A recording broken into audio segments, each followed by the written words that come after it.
दोस्तों क्या आपको पता है कि अगर आपके घर में एक नॉर्मल इन्वर्टर भी लगाए तो भी आप पता लगा सकते हो कि आपकी बैटरी कितना एस्टिमेटेड बैकअप देगी, यानी कि आपको एक अंदाज़ा मिल जाएगा कि कितने लोड पर आपको कितना बैकअप मिलेगा। हाँ जी, मैं बिल्कुल सही बोल रहा हूँ, बट उसके लिए आपको चाहिए होगा ये डीसी क्लैंप मीटर।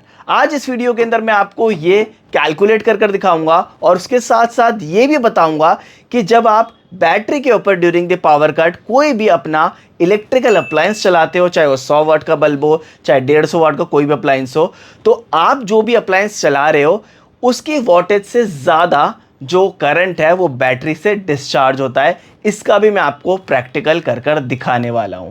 हेलो दोस्तों, मेरा नाम है अभिषेक और आप देख रहे हैं बैटरी गुरुजी यूट्यूब चैनल। हम इस तरीके से आपको इन्वर्टर और बैटरी की नॉलेजेबल वीडियोस शेयर करते रहते हैं। सो मेक श्योर अगर आपने चैनल को अभी तक सब्सक्राइब नहीं किया तो चैनल को अभी सब्सक्राइब कर दें और इस वीडियो को अपने दोस्तों के साथ में ज़रूर शेयर कर दें।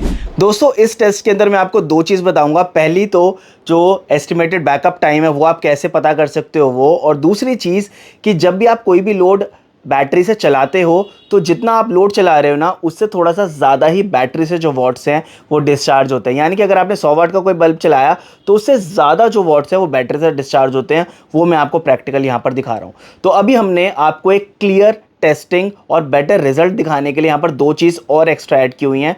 एक है यहाँ पर AC एनर्जी मीटर और दूसरा है डीसी एनर्जी मीटर, जो कि रिसेंटली हमने परचेज करके अपनी टेस्टिंग्स के लिए ऐड किया है।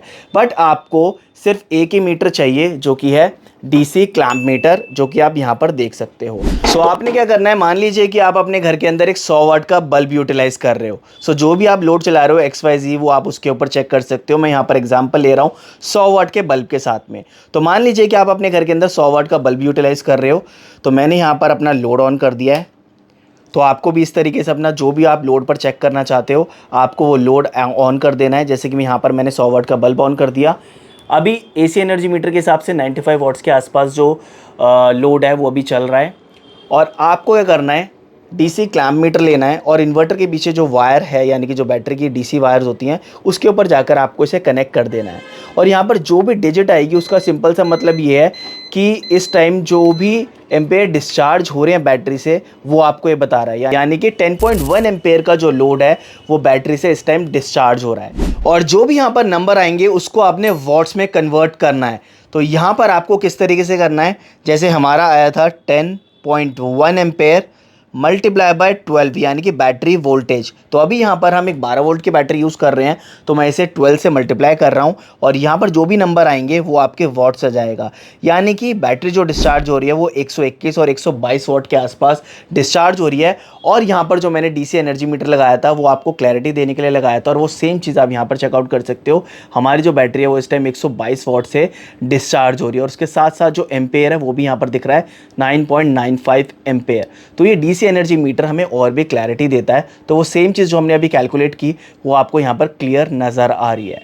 और उसके साथ साथ अगर आपने यहाँ पर एक और चीज़ नोटिस की हो तो हमने यहाँ पर एक 100 वाट का बल्ब चलाया। AC एनर्जी मीटर के हिसाब से 95 वाट्स था बट बैटरी से 122 वाट्स डिस्चार्ज हो रहे हैं। तो ऐसा ही होता है, आप जो भी लोड चलाते हो उससे थोड़ा सा ज़्यादा बैटरी से डिस्चार्ज होता है और ये चीज़ हमें इस टेस्ट के अंदर पता चल गई। अब आप बैकअप कैसे निकालोगे वो मैं आपको बता रहा हूँ। अब हमें पता चल चुका है कि जो बैटरी है वो 122 वाट से डिस्चार्ज हो रही है। तो आपको सिंपली क्या करना है, आपके जो भी वॉट्स आएंगे आपको उसको बैटरी के जो वॉटेज है उससे डिवाइड कर देना है। अब हम एक 150 एच की जो बैटरी है वो यहाँ पर हमने कनेक्ट की हुई है। बट जो 150 एच की बैटरी होती है 150 इंटू 12 वो 1800 वाट्स की होती है। बट जो यूजेबल कैपेसिटी होती है स्टडी के अनुसार 20 से 25% के आसपास जो है वो यूज़ नहीं हो पाती, वो रिजर्व में रहती है। तो हम यहाँ पर 20% को लेस कर देंगे। यानी कि जो हमारी बैटरी की कैपेसिटी हुई वो 1440 वाट हो गई। अब हम इस 1440 वाट को डिवाइड करेंगे 122 वाट से। तो यहाँ पर अगर आप देखोगे तो जो वॉटेज है उसको हमने जैसे डिवाइड किया तो यहाँ पर हमें एक नंबर्स आ गए, ये आपके बैकअप है यानी कि 11 घंटे 80 मिनट। यानी कि आपको इस लोड के ऊपर अगर आप इस बैटरी को ऑपरेट करते रहते हो तो आपको तकरीबन 12 घंटे के आसपास का जो बैकअप है वो मिल जाएगा। तो आप इस तरीके से एक एस्टिमेटेड बैकअप जो है वो पता लगा सकते हो। अब मैं आपको एक और एग्जांपल देता हूं। अब अगर मान के चलो कि यहाँ पर मैं और लोड इंक्रीज़ कर देता हूँ तो यहाँ पर मैंने जो लोड अभी डाला वो 245 वाट का है। बट यहाँ पर जो डिस्चार्ज हो रही है बैटरी वो पूरे 300 वाट से हो रही है।